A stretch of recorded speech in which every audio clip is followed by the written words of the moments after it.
Call of Duty has always been built off of two series, Black Ops and Modern Warfare, and a certain higher level of expectation is set whenever a new game of those two comes out. And with them kind of dropping the ball with Modern Warfare 3, the question is to be asked is, will this game follow in Modern Warfare 3's footsteps and be another very disappointing mess of a game, or will it be like Call of Duty Black Ops Cold War, where it is a very fun, very put together experience? And that's what I'm here to talk about today with Black Ops 6. We first got detail about Black Ops 6 at the Xbox Games Showcase, where it was actually looking amazing. Like, I was so hyped after seeing that first trailer. With its new movement system, and the campaign was looking good, with the story sounding like some Black Ops fun that everybody has come to know and love, and unlike the stuff in Black Ops 3.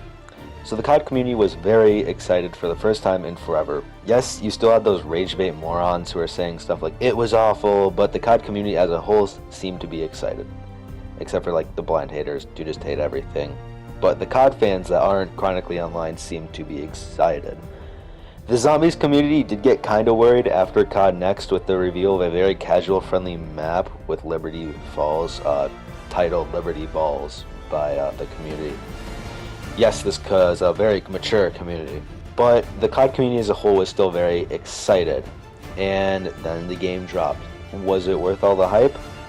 Did the return of ground-based zombies live up to the hype? And would campaign continue the trend set by Modern Warfare 3 or continue the awesomeness of the other Black Ops campaigns? Well, let's get into all that, starting with the campaign for Black Ops Cold War was amazing in my opinion, and met the standards of Black Ops 1 and 2's campaigns.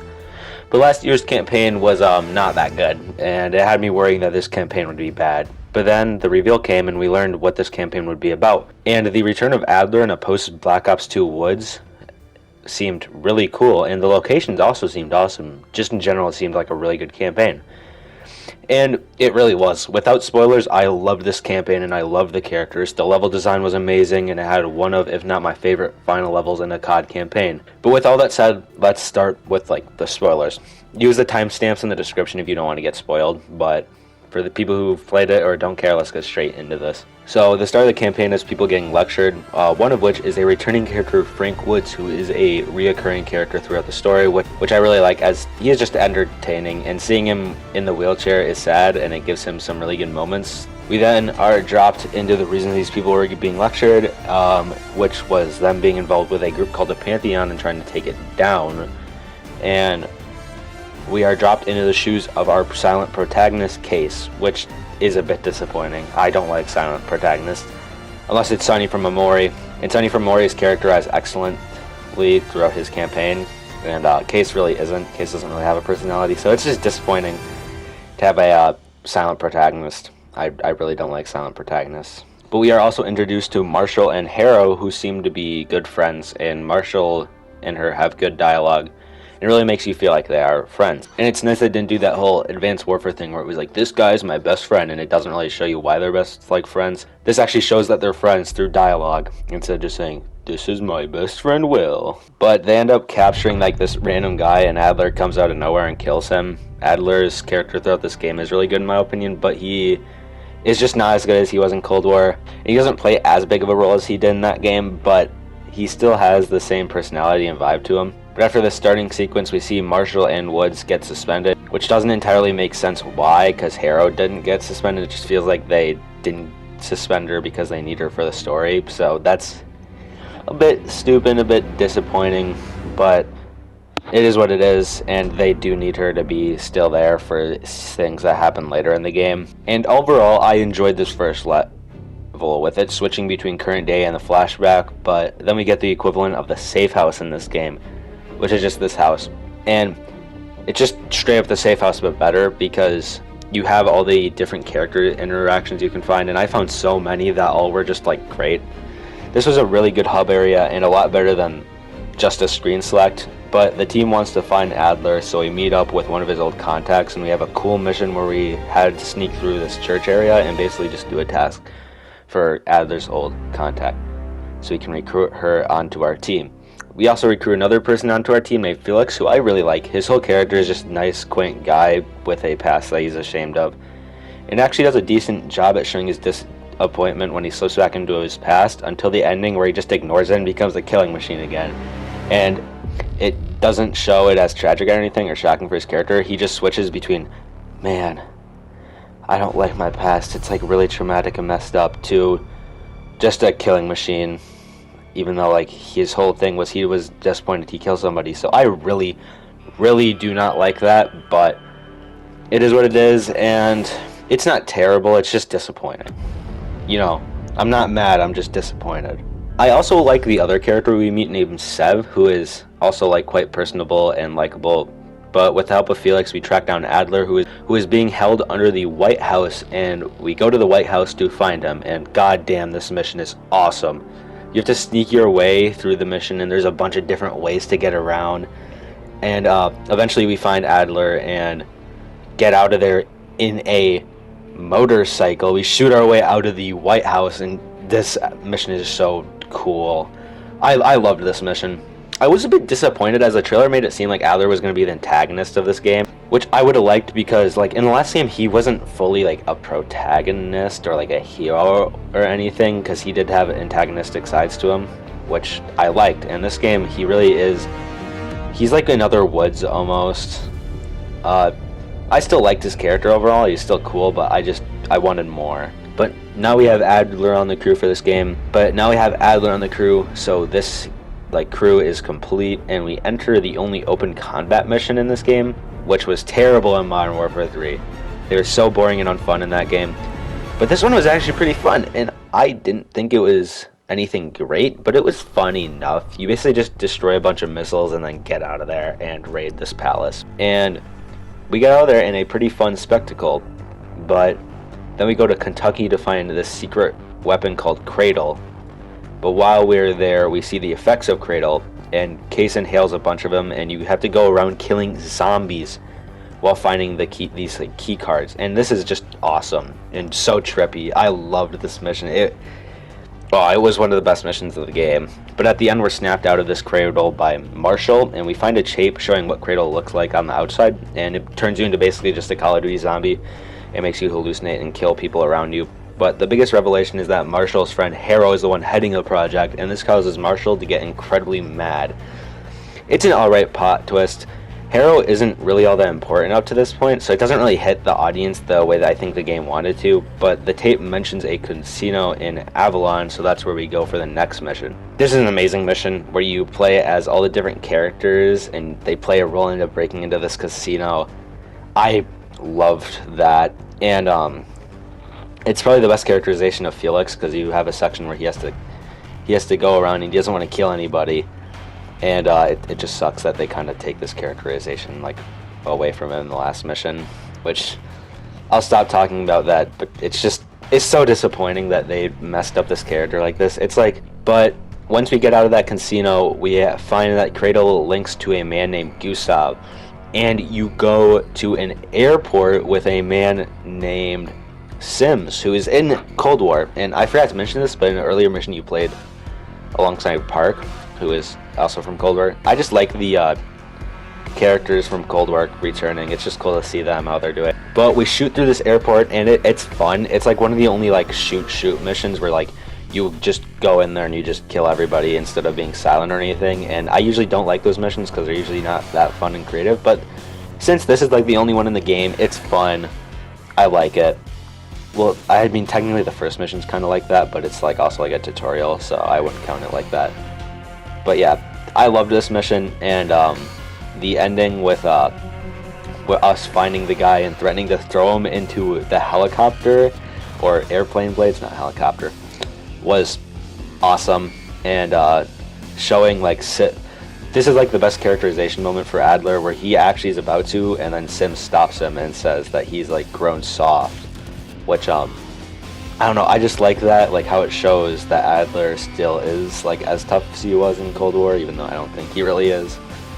But yeah, just some really good characterization in that moment. But we learn Harrow is in for Kuda from Gustav, which we have another cool mission This one is like the one in the White House where you had a bunch of different ways of obtaining this information. But you have to like destroy all these like helicopters and shut down their systems, and you find Harrow and bring her back to the like house area.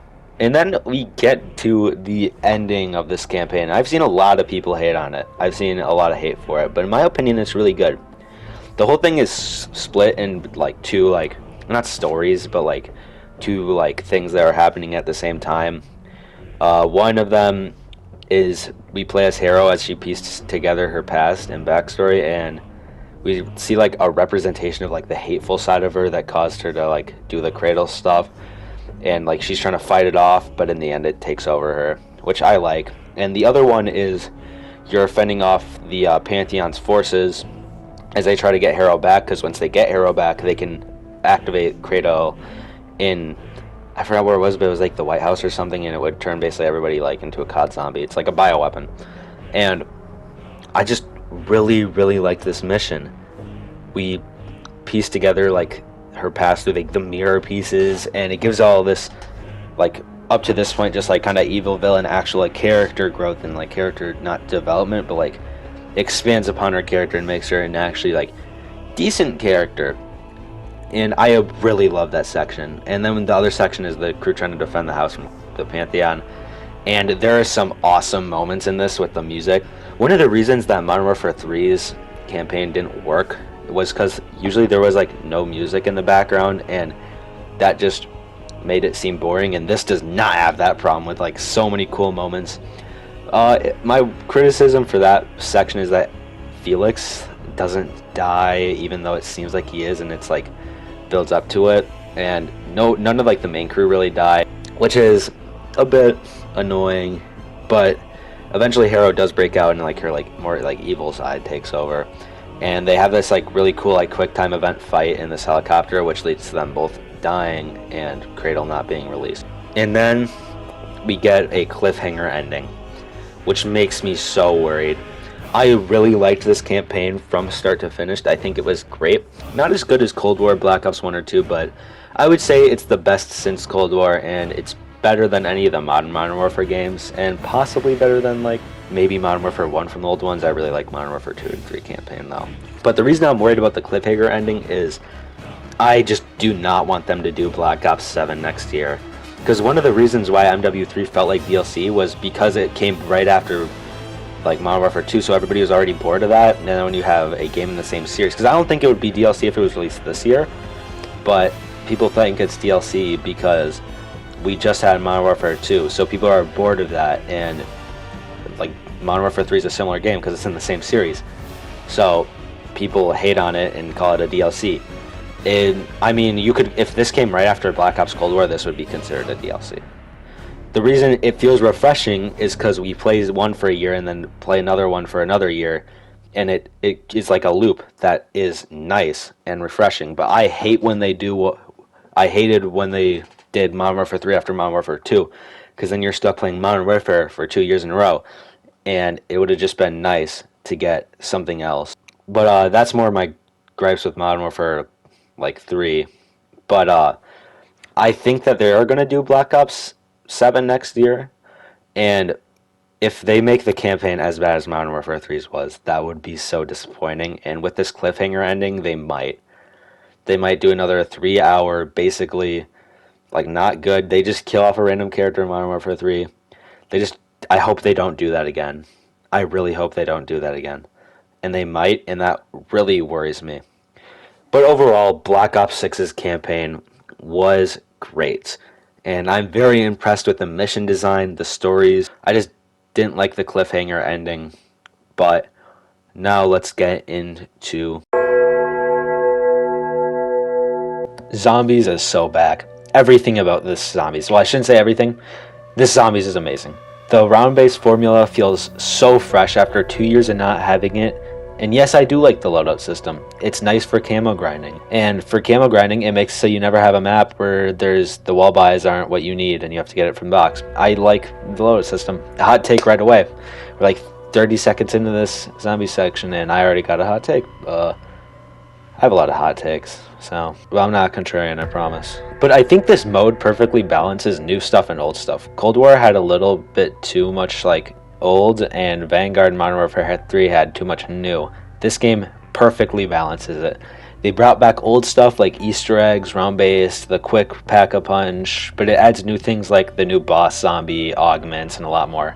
I just think this zombies mode is actually pretty difficult sometimes, especially compared to Cold War, which makes you have a bunch of different ways to get to high ground. It's very easy. In Black Ops 6, it's actually pretty difficult, especially on Terminus. Liberty Falls is the worst of the two maps in my opinion, but it's still pretty fun, and it's really good for camo grinding. But the vibe of the map is pretty basic, with it just being mostly white and brown, which even the layout is basic, and that doesn't mean it's bad, especially when we have another map to enjoy alongside it. Especially when that's the case, this one is perfectly fine. We did not need to get two maps, and they gave us an extra pretty fun map. But I do think if they add more maps along, like for DLC, which they will, I really hope they're more like Terminus than Liberty Falls, because Liberty Falls, if it was the one launch map, I would be pretty ticked about it, but since we got Terminus, it's fine.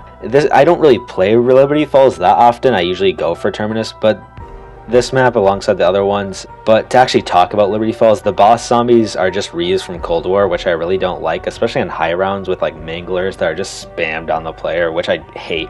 Because there are times that I had like 3 manglers on me at once shooting at me, and the abominations are also just not good, and they're not even as good as they were in Cold War, and I didn't like them in Cold War. They basically usually just boil down to me like killing every zombie on the map and then waiting for the abomination to open its mouth so I can kill it, and then just rinse and repeat that 3 times, and that's basically the entirety of those bosses. So I do not like the boss zombies on this map, but the wonder weapon on this map, the jet gun, I do really like. It is a really good wonder weapon, and a lot better than the Black Ops 2 one where it got destroyed after you use it for too long.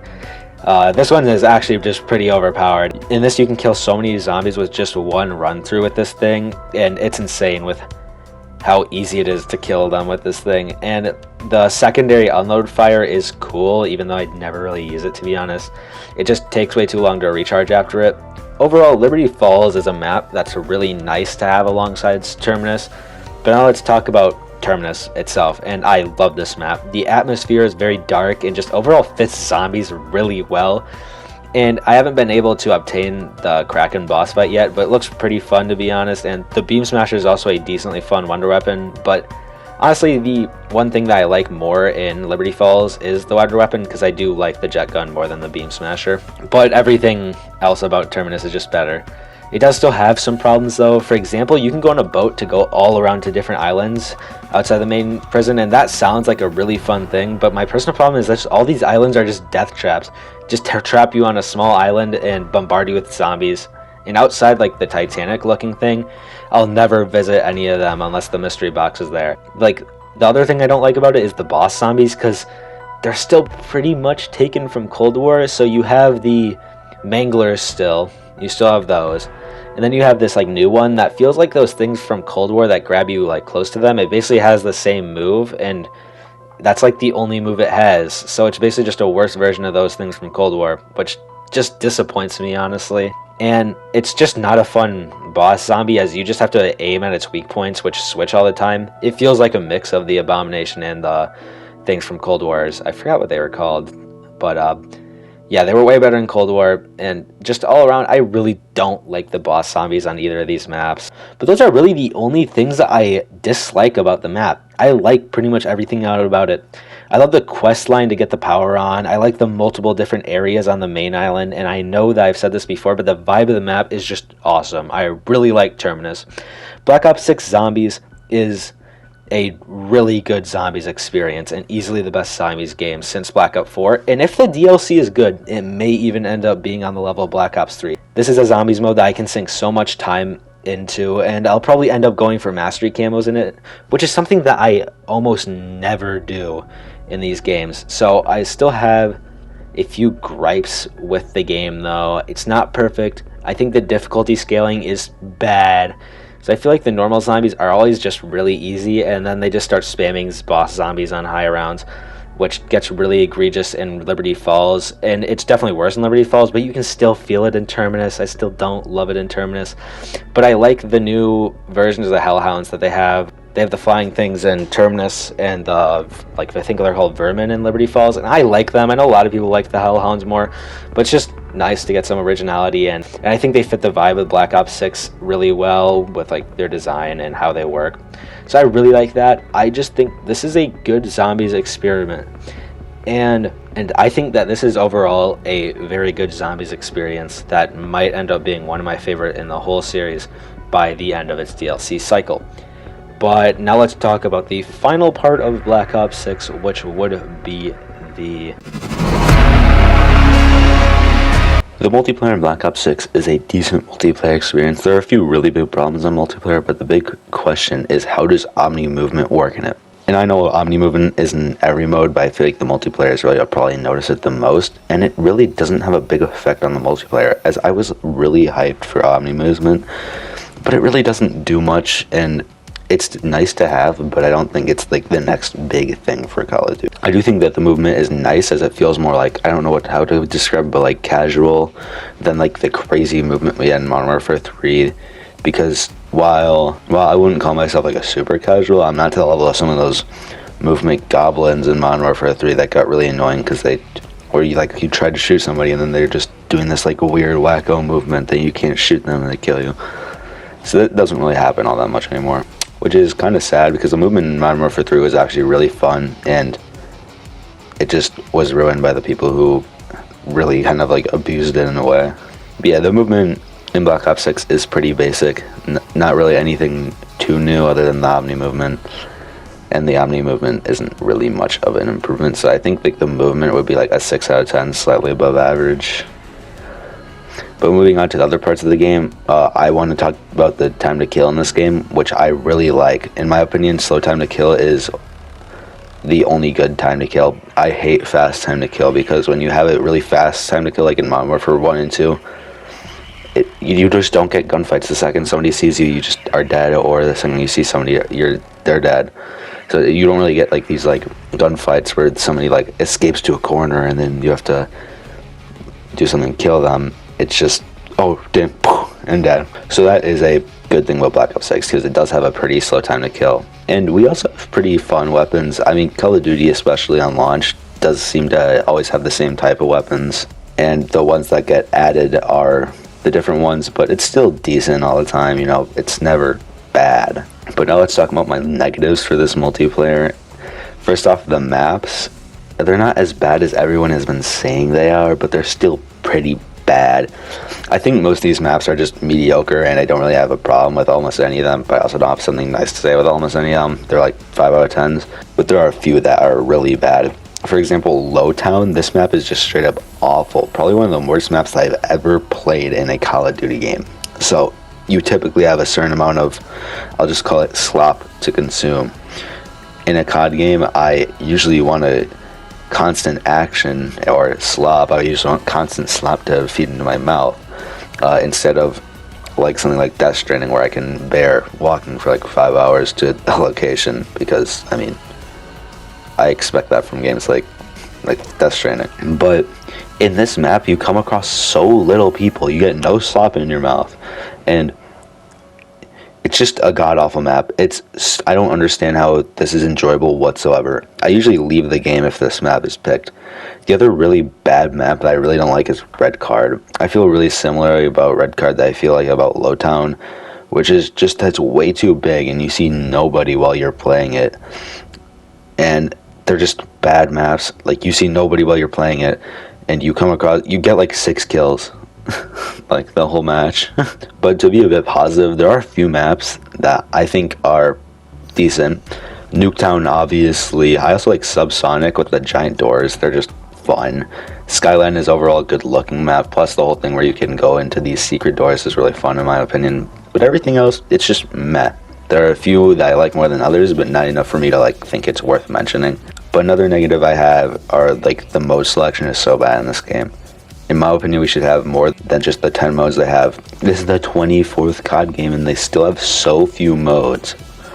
I don't understand why they don't take some modes from previous games. The new mode in this is Kill Order, which is fun enough, but everything else is just the exact same modes from every other COD game.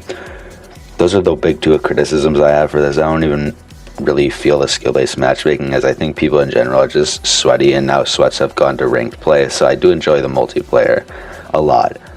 And I don't think that's anything revolutionary or amazing though, but it's fun enough, and it'll hold me over for a year. But yeah, I really hope they don't do Black Ops 7 next year, because I don't want to have to do 2 years of this, because then I think that I will be getting bored, as this is pretty basic, which isn't bad, but it is basic. And that's all I really have to say about the multiplayer. Overall, I think Black Ops 6 is a really, really good COD game, and I think that if it gets updated correctly, we'll be eating good this year. And it brought back really good campaigns that we're used to. Zombies is great. I absolutely love the hell out of it, and I'm really excited for the next map. I'll probably make videos covering the DLC this game gets, and this game will soon my Call of Duty Needs, which is a game to play in between all the single player games I play, and this is really the only super casual game I play, because most of my other games I enjoy are single player games, and most of the content I'll be making on this channel about gaming will probably be about single player games. But I also do want to upload stuff that doesn't feature gaming in it. But with that said, I'll be giving Black Ops 6 a 7 out of 10. It's above average by a decent amount, but it is nowhere near perfect. Goodbye.